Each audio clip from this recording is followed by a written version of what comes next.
Umaasa ang Malacanang na ang susunod na magiging Pangulo ay isang lider na determinado at matapang labanan ang korupsyon, tulad umano ni Pangulong Ferdinand Bongbong Marcos Jr.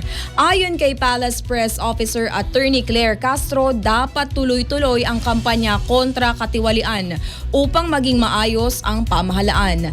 Kapag hindi umano ito nasugpo, maaapektuhan ang ekonomiya at pag-unlad ng bansa. Dagdag pa niya, sana sa darating na halalan ay mahalal ang pinunong hindi kukonsinti sa pag-abuso at paglustay ng pondo ng bayan. Binigyang diin din ni Castro na sa ilalim ng Administrasyong Marcos ay nagsimula ang investigasyon sa malalaking irregulalidad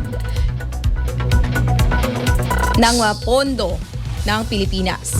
Sa ngayon, may mga opisyal na at pribadong individual na haharap sa kaso at may ilan na ring nakadetene kaugnay ng maumalyang bilangan ng mga flood control projects. Para sa palasyo, dapat ipagpatuloy ng susunod na administrasyon ang laban kontra korupsyon upang matiyak ang maayos na pamamahala.